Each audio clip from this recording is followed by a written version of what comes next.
Hi,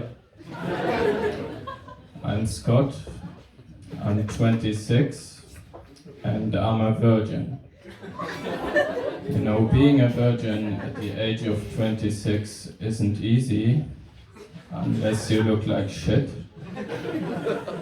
You know, I thought about maybe selling my virginity, because just like a good old fine wine, this piece has been aging for more than 2 decades now.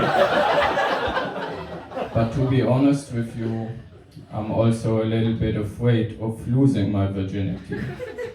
Because what should I say if I only last for 5 seconds? I guess time is money. And then I would only pay half the price. Work smarter, not harder. You know, I actually don't have a problem with being a virgin. I just don't want to die being one. You know, terrorists receive 72 virgins in paradise. I don't want to end up being used as a sex toy. Speaking of sex toys, it's very important to always clean your sex toys. That's why priests invented baptism.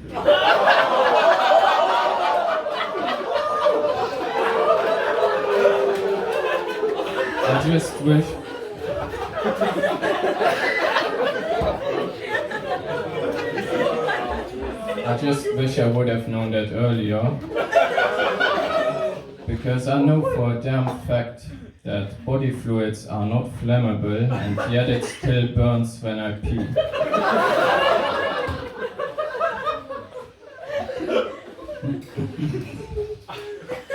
Hopefully it's not AIDS. Would be really embarrassing to have AIDS as a virgin. No, but I can't. I'm trying to learn not to give a fuck about my problems all the time. So I started reading this book, The Subtle Art of Not Giving a Fuck. And I gotta say, it's a pretty good book. Already after the first page, I stopped reading because I just couldn't give a fuck anymore. So as a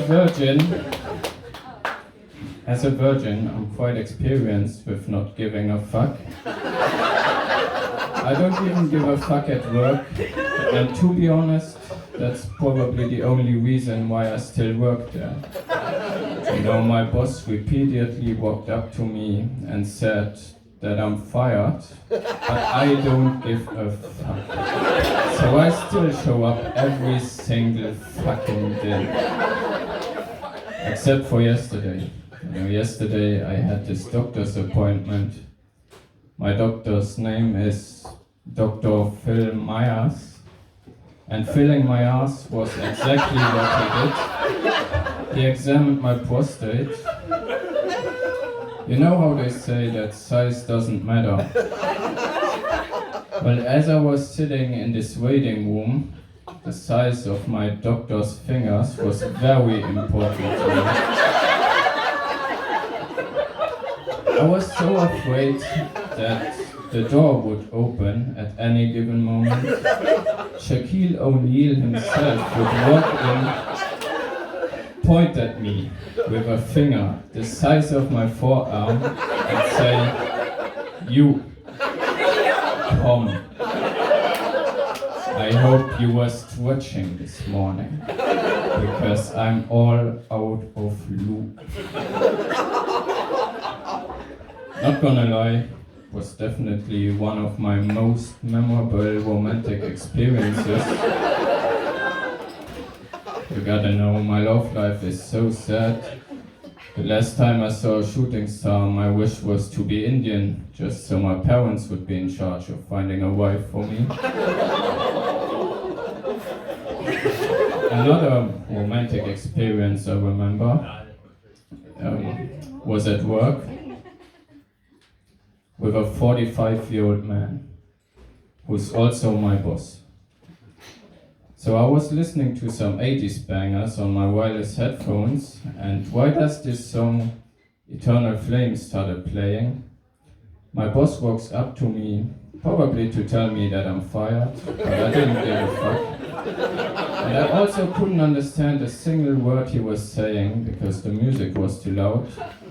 So I just awkwardly stood there, having deep, intense eye contact with this 45-year-old man, while probably the most romantic song ever made was blasting through my ears at max volume, and all I could hear was, "Close your eyes, give me your hand, darling. Do you feel my heart beating? Do you understand? Do you feel the same? Or am I only dreaming? Is this burning an eternal flame?" Thank you guys.